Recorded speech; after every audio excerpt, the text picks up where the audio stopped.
Extrêmement vite, tout comme Saxo de Vendel qui affiche tout de suite ses prétentions. Saxo de Vendel qui va très vite et qui prend la tête. Saxo de Vendel en tête pour aborder les 150 premiers mètres. Sage de Brel est parti comme une balle et Saphir du Ruel également est parti très vite. Le numéro 4, on a un cheval au galop. Il s'agit du numéro 1 Soumoulou qui a perdu du terrain. Zola Boko est remarquablement parti. Mérisifon se retrouve attardé avec Sanawa qui vient à ses côtés.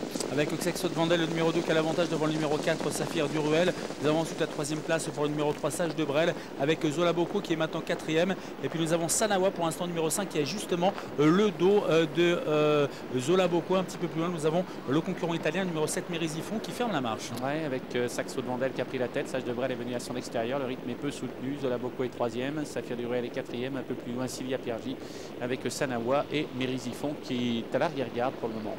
Course tactique avec Saxo de Vendel qui a l'avantage. Son extérieur vient maintenant le numéro 3 Sage de Brel. Dans le sillage de Saxo de Vendel, nous avons le numéro 4 Saphir du Ruel avec Zola Boko qui est dans le dos du numéro 3. Sanawa vient ensuite avec Sylvia Piergi qui est le long de la corde. Et toujours la dernière position pour Mérisifon avec une attaque maintenant, celle du numéro 8 Zola Boko. Terrible attaque de Zola Boko. Même Saxo de Vendel ne peut pas contrer Zola Boko. Zola Boko est allé vite et sur un bout vient de prendre de vitesse Saxo de Vendel.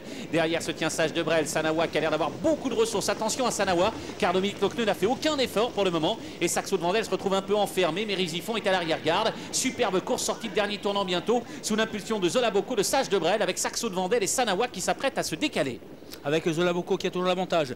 Sage de Brel qui est en deuxième position. Saxo du Vendel est le long de la corde avec Sanawa maintenant qui déboîte et qui va tenter d'attaquer Zola Boko qui redémarre maintenant à 200 mètres du poteau. Zola Boko qui a l'avantage devant Sage de Brel. Saxo de Vendel est le long de la corde et Sanawa maintenant qui est lancé en pleine piste avec Zola Boko qui a toujours l'avantage. 100 mètres à parcourir. Saxo de Vendel maintenant qui vient attaquer le long de la corde. Zola Boko qui a l'avantage devant Saxo de Vendel. Sanawa ne peut pas passer la surmultipliée. Très net succès du numéro 8 Zola Boko. La deuxième place pour le 2 Saxo de Vendel. C'est pointu pour la troisième place entre le 5 Sanawa et le 3 Sage.